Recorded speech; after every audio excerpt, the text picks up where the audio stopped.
AG ನ್ಯೂಸ್ಗೆ ಸ್ವಾಗತ. ಬೆಳಗಾವಿ ಹಿಂಡಲಗ ಗ್ರಾಮದಲ್ಲಿ ಸ್ಮೃತಿ ಭವನ ನಿರ್ಮಾಣ ಮಾಡುತ್ತಿರುವ ಎಂಎಸ್ ಕುತಂತ್ರ ಮಾಡ್ತಾ ಇದೆ. ಇದಕ್ಕೆ ಕಡಿವಾಣ ಹಾಕಬೇಕು ಎಂದು ಕನ್ನಡ ಹೋರಾಟಗಾರ ಅಶೋಕ ಚಂದ್ರಯ್ಯ ಒತ್ತಾಯಿಸಿದ್ದಾರೆ. ಬೆಳಗಾವಿಯಲ್ಲಿ ಮಾತನಾಡಿದರು. ಮುಗ್ಧ ಮರಾಠಿಗರನ್ನ ಹಾಗೂ ಕನ್ನಡಿಗರನ್ನ ಪ್ರಚೋದನೆ ಮಾಡಲು ನಿರ್ಮಾಣ ಮಾಡುತ್ತಿರುವ ಸ್ಮೃತಿ ಭವನಕ್ಕೆ ಜಿಲ್ಲಾಡಳಿತ ಅನುಮತಿ ಕೊಡಬಾರದು ಅಂತ ಆಗ್ರಹ ಮಾಡಿದ್ದಾರೆ. ಸಮಿತಿಯವರು ಮಹಾರಾಷ್ಟ್ರ ಸರ್ಕಾರದ ಬೆಂಬಲದೊಂದಿಗೆ ಒಂದು ಸ್ಮೃತಿ ಭವನ ಕಟ್ಟಕತ್ತಾರೆ.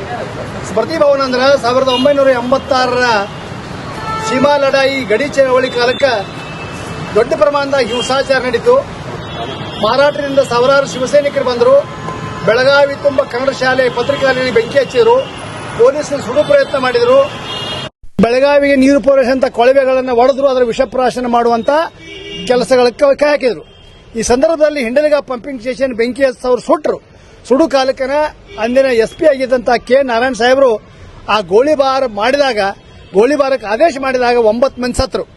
ಅವರು ಹುತಾತ್ಮರು ಅಂತ ಇವರು ಬಿಂಬಿಸಲಿಕ್ಕೆ ಪ್ರತಿ ವರ್ಷ ಪ್ರಯತ್ನ ಮಾಡ್ತಾರೆ. ಎಂಎಸ್ ಅವರು ಹುತಾತ್ಮರು ಅಂತೇಳಿ 86ರಿಂದ ನಡೆದೈತಿದ್ದು. ಕಡೆಗೆ ಅವರು ಪ್ರತಿ ವರ್ಷ ಪೂಜೆ ಮಾಡ್ಕೋತಾರೋ ಬಿಡೋದು ನಾವು ಅಂದೇವಿ. ಯಾಕಂದ್ರೆ ಅದನ್ನು ಹುತಾತ್ಮ ಬಿಂಬಿಸುವ ಪ್ರಯತ್ನ ಪ್ರತಿ ವರ್ಷ ಮರಾಠಿ ಪತ್ರಿಕೆಗಳು ಹಾಗೂ ಎಂಎಸ್ ನಾಯಕರು ಮಾಡ್ತಾ ಬಂದಿದ್ರು.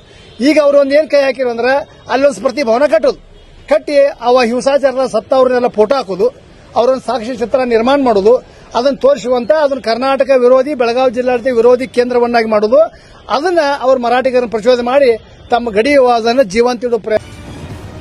ಕನ್ನಡಿಗರ ಮೆಚ್ಚಿನ ನಿಮ್ಮ ಎಜೆ 24/7 ನ್ಯೂಸ್ ಕನ್ನಡ ವಾಹಿನಿ ಇದೀಗ ಟಿವಿಯಲ್ಲಿ ಲಭ್ಯ.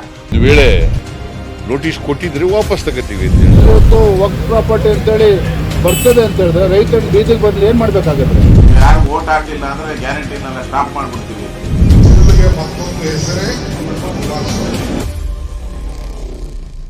ಕರ್ನಾಟಕ ಮತ್ತು ದೇಶ ವಿದೇಶ 360 ಡಿಗ್ರಿ ಸುದ್ದಿ ಹಾಗೂ ಉತ್ತರ ಕರ್ನಾಟಕ ಬೆಳಗಾವಿ, ಬಾಗಲಕೋಟೆ, ಧಾರವಾಡ, ಹಾವೇರಿ, ಗದಗ, ಬಿಜಾಪುರ ಜಿಲ್ಲೆಯ ಕ್ಷಣದ ವಿವರವನ್ನ ಪಡೆಯುವುದಕ್ಕೆ ಎಜೆ 24/7 ನ್ಯೂಸ್ ಕನ್ನಡ ವಾಹಿನಿಯನ್ನ ಲೈಕ್ ಮಾಡಿ, ವಿಡಿಯೋಗಳನ್ನ ಶೇರ್ ಮಾಡಿ, ಕಮೆಂಟ್ ಮಾಡುವ ಮೂಲಕ ನಮ್ಮ ವಾಹಿನಿಗೆ ಸಹಕಾರ ನೀಡಿ ಮತ್ತು ಚಾನೆಲ್ ಅನ್ನ ಸಬ್ಸ್ಕ್ರೈಬ್ ಮಾಡಿ.